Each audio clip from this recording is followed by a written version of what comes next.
affect me coming to McDonald's in the future.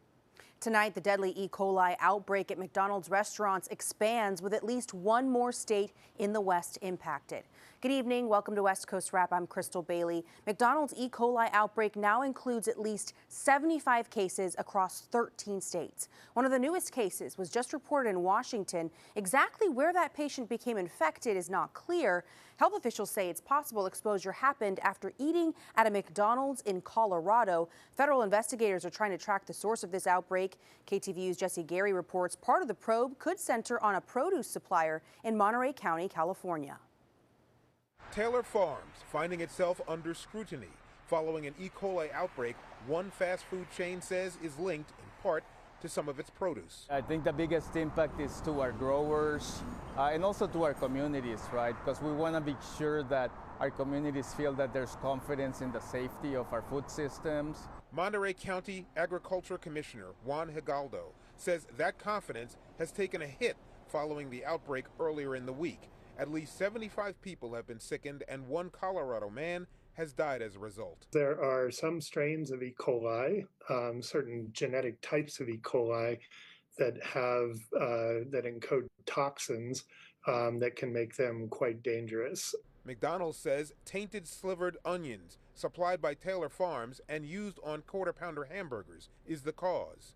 Most of the E. coli issues occur at the field level, and it's either from water that's contaminated that gets into the scope of the onion, or maybe blow off from an adjacent field. In an email, a company spokesperson says, "We have preemptively recalled yellow onions from our Taylor Farms Colorado facility that were sent to select food service customers. All Taylor Farms products in the market today are safe to consume."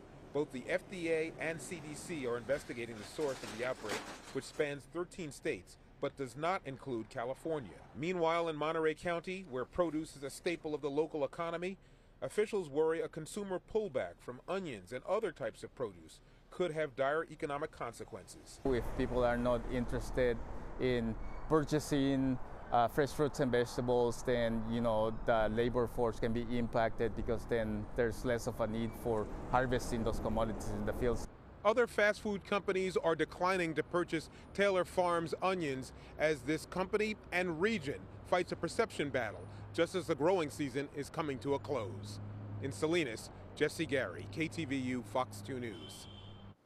Now to the latest on the Menendez case, as the Los Angeles County District Attorney has recommended that Eric and Lyle Menendez be resentenced for the 1989 killings of their parents. The brothers were initially sentenced to life without parole, but DA George Gascon said he believes the two suffered abuse at the hands of their father and have, quote, paid their debt to society after 34 years in prison. TMZ told us the brothers are hopeful for their release. They actually, saw and heard Gascon make this announcement, and you can just imagine how hopeful they are. They had exhausted all of their appeals, going back something like 17 years now. So there was no real prospect of them ever being freed. The resentencing must now be approved by a judge and the state parole board. The first hearing could come within a month or so. And today, a New Mexico judge upheld her decision to dismiss involuntary manslaughter charges against actor Alec Baldwin. The case was thrown out halfway through the trial over allegations that police and prosecutors withheld evidence from Baldwin's legal team in the 2021 shooting death of Helena Hutchins on a movie set.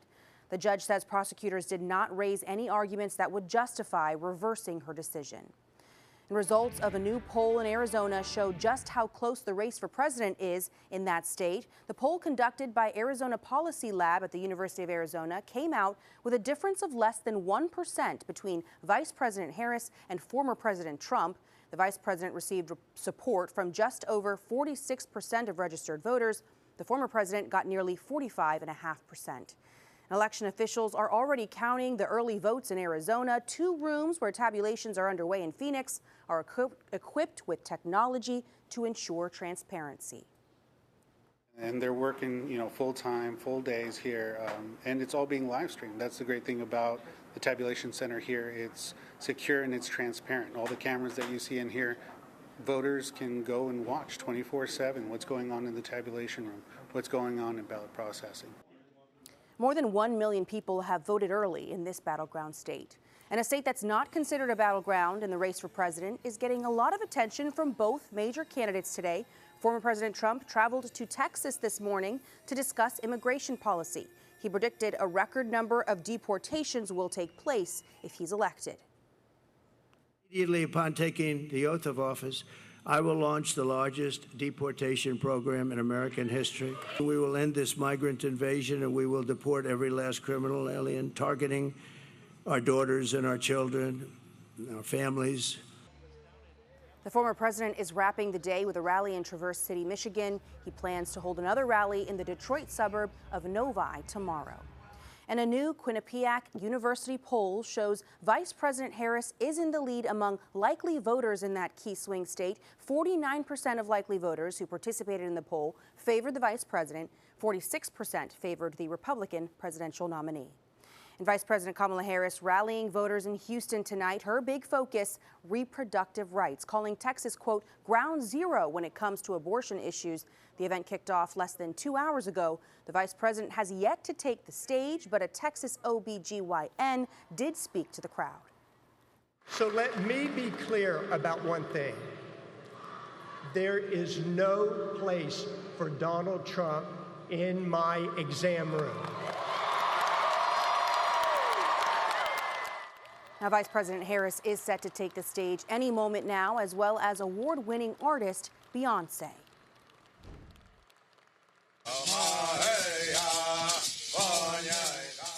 In a ceremony full of Native American songscapes, President Biden issued a first-of-its-kind apology during a trip to Arizona today. The president traveled to an Indian reservation and acknowledged the government's role in the abuse of Native American boarding school students. He called the abuse a sin of the soul in America. Fox 10's Brian Webb has the story. This is Mr. Biden's first trip to a reservation as president, and the first time any U.S. president has officially apologized for the abuses that lasted nearly 150 years.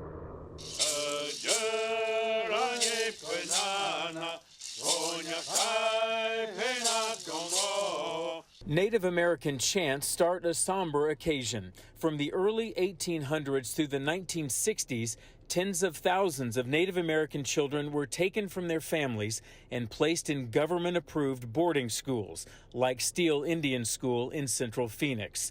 The children were often neglected, physically, emotionally, and sexually abused, and forced to forget their tribal traditions. At least 1,000 children died during that time, according to a federal report. President Biden says an apology is long overdue. Truth must be told. The truth must be heard all across America.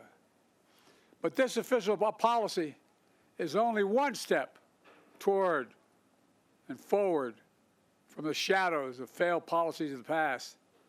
That's why I've committed to working with indigenous communities across the country to write a new and better chapter in our history, to honor the solemn promise the United States made to tribal nations, to fulfill our federal trust and treaty obligations.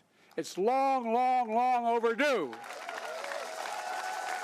Many people here today had family members placed in these boarding schools in the past. They say acknowledgement and apologies are a good first step. Acknowledgement, and I think that's amazing that he actually acknowledged that and actually put things in place to start healing. That sincerity comes across not only behind closed doors, but I felt it here again today. There's a sincerity with the words that are being expressed, and I take that to heart. President Biden also touted the billions of dollars he sent to Native American communities across the country for things like roads, health care, and internet access, including $80 million to the Gila River Indian community. In Phoenix, Brian Webb, Fox 10 News.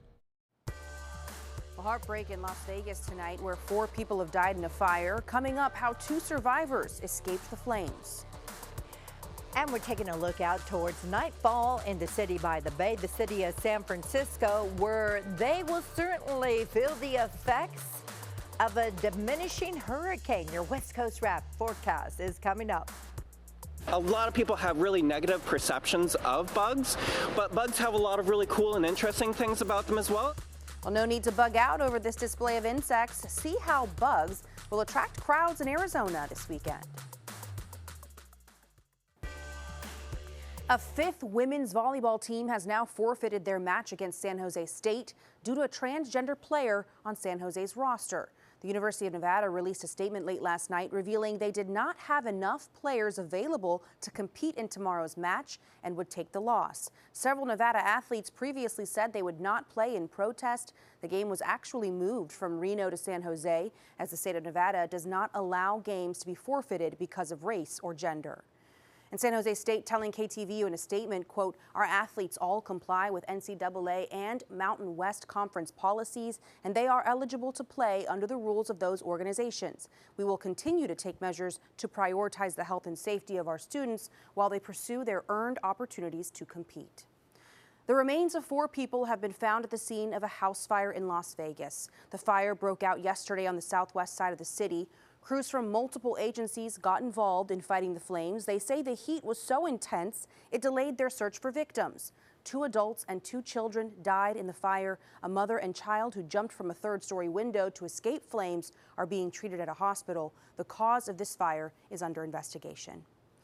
And a 15-year-old boy was arraigned on murder charges this afternoon in the shooting deaths of 5 members of his family in a Seattle suburb. He's also facing attempted murder for his sister, who survived. Fox 13's Alejandra Guzman tells us court documents show the boy allegedly tried to make it appear that one of his brothers carried out the killings. Your Honor, Mr. is now in the courtroom in custody. We've heard from prosecutors this case is very unusual to have these serious allegations against someone with no criminal history. The 15-year-old boy is accused of shooting and killing his mom and dad and 3 siblings, the youngest just 7 years old.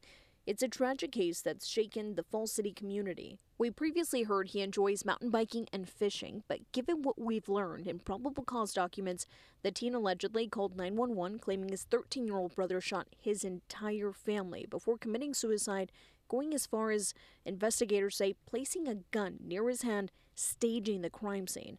His defense attorney, Amy Parker, says community members have attested to the teen's good character. He's been described as kind and caring, someone who has friends, who engages in pro-social activities, someone who's been a positive contributor to his community. The teen, not being identified per court order, is facing 5 counts of murder and 1 count of attempted murder. There was a domestic violence designation on each charge. Prosecutors making an amendment Friday saying it doesn't apply to his siblings. DV designation that was attached on the original information on counts 2, 3, 5, and 6 was done in error. The incident reported Monday shortly before 5 a.m. Given the number of forensic evidence and reports, the defense is eager to see more than a 3.5-page probable cause document. We would like to request that the respondent participate in a JJAT mental health assessment so that we can understand what his needs are while in detention. That was quickly objected by defense attorney. I did see family members in the courtroom, but we're opting to give them privacy during this very difficult situation. We know that this 15-year-old will remain here in custody until a decision is made.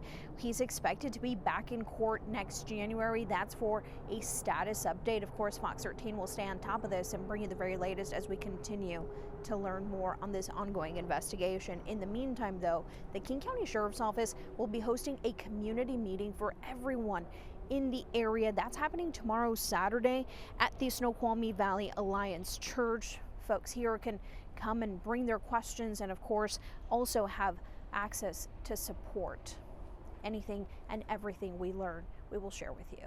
Alejandra Guzman, Fox 13 News. Well, people in 2 western states got a jolt this morning. A 4.7 magnitude earthquake shook parts of California and Nevada just after 8. Its epicenter was in the northern part of Death Valley. People felt it from Las Vegas to California's Indian Wells Valley east of Bakersfield. We have no reports of any damage. Meanwhile, a relatively clear night in Los Angeles, where we have a live look where Game 1 of the World Series is underway. This is a live look at the city where conditions have been mild for some fans there. We're bringing in KTVU meteorologist Roberta Gonzalez, who's tracking conditions across the West. You couldn't ask for better weather for that baseball game tomorrow. Temperature will be just a couple of degrees cooler than today when we had first pitch. 5:08 on Saturday in Los Angeles. Chavez Ravine, 76 degrees, a bit of haze in the atmosphere and some high thin clouds all associated with this. We're talking about a hurricane out over the eastern Pacific. Sure, it lost a lot of its punch. It's being downsized now from a 5 to a Category 3. Will continue to diminish its strength and momentum. However, the shield from that hurricane does extend out a good 300-400 miles, and that's what you will see overhead tomorrow in the Los Angeles area all day long, lifting up to the San Francisco Bay Area, and then it gets wiped away from that area of low pressure to the north. So no precipitation from that system, from that hurricane as it diminishes out over the ocean, but a shield of high clouds over the west coast. Now let's talk about that. It will bring some rain showers onshore. It's been just meandering off the Pacific Northwest coast side all day long, making advancements towards Saturday and Sunday. Even some sleet and snow in the higher elevations of the northern Cascades, about 10,000 feet in elevation, stretching all the way into British Columbia. And then as it continues to advance, even a light dusting of snow in the Sierra Nevada. We're talking about the Tahoe area and throughout the spine of the Sierra Nevada mountain range. So tomorrow for Saturday, 50s and cool and scattered rain showers throughout the Pacific Northwest. Around the Bay Area, high thin clouds, but still 70s, inland topping off low 80s. And in the Los Angeles area, 70s and 80s in throughout some of the regions as we stream into the San Bernardino area. 90s and Phoenix remaining awfully hot. In fact, today, throughout the area, we're talking about 79 degrees in Sacramento today. That's pretty much where you should be for this time of the year. 82 degrees in Burbank, but 97 degrees in Tucson is up from the average high of 84 degrees. In Seattle, it's 59 degrees today as we take a look out towards Lumen Field. Meanwhile, looking out towards sunset, which was at 6:18 in the San Francisco Bay Area, the high temperature in San Francisco, 74 when the average high is 69 degrees. So meanwhile, we take it to Phoenix where typically we should be around 86 degrees, but today topped off at 97 degrees. Here's the outlook for the weekend. We've got rain showers each and every day in throughout Seattle. Meanwhile, San Francisco, just a slight chance of a little bit of drizzle. Gorgeous in throughout the Los Angeles basin. Phoenix remains hot and Denver slightly above average. All right, thank you, Roberta. And President Biden wants to cancel more student loans. The latest proposal by his administration would protect about 8 million people who face steep medical bills, childcare costs, and other types of financial hardship from repaying their loans. This is Biden's third attempt at student loan cancellation. His first plan was rejected by the Supreme Court last year. His second plan was temporarily halted by a federal judge in Missouri. The celebration is a Bug's Life for full display in Arizona coming up. See how people are getting up close and personal with insects, and see how one breast cancer survivor intends to use a West Coast soda shop to help other patients battling the disease. Life was spared. I want to give back because I'm so grateful that I was able to catch it. Well, Boeing may want out of the space race. The Wall Street Journal reports the struggling aerospace giant is exploring a sale of its storied NASA business, including the troubled Starliner space vehicle and operations that support the International Space Station. The effort is part of a strategy by Boeing's new CEO to streamline the company after losing $6 billion in the last quarter. And a breast cancer vaccine in early clinical trials at the Cleveland Clinic could change everything for women. One doctor involved says the only thing better than a cure for cancer is preventing it in the first place. Researchers say early data on the vaccine clinical trial now underway shows promising results on preventing recurrence. 12 out of 16 women who were given the vaccine developed an immune response. The vaccine works by stimulating the immune system to attack the cancer cells. We've seen a lot of advances in cancer medicine, but this is among the most exciting that I've participated in. 11 more women have since joined the trial. Updated results will be published next month, and phase 2 will start next year. and will study the vaccine's effect on women newly diagnosed with the disease. A soda shop in Mesa, Arizona is raising money to help women battling breast cancer. Fox 10's Dominique Newland shows us how cups are key to this effort.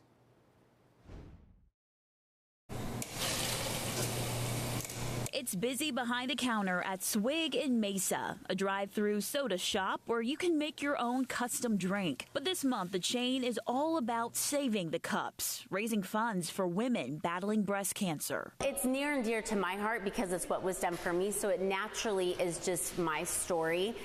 And so we want to raise as much awareness and as much funds as we can. I caught my cancer early, so I want to talk about also early detection and advocating for yourself. Founder of Swig, Nicole Tanner, was diagnosed with an aggressive and fast-moving breast cancer at 37 years old. Through early detection, she was able to fight it, now cancer-free. Swig's 5th annual Save the Cups campaign is donating proceeds of featured drinks and merchandise to help with the cost of medical bills for patients. When you're fighting for your life with cancer, you are not focused on the medical bills. You are, but you don't have the energy, the mental capacity to do so. So you're focused on your children or losing your hair and you're sick.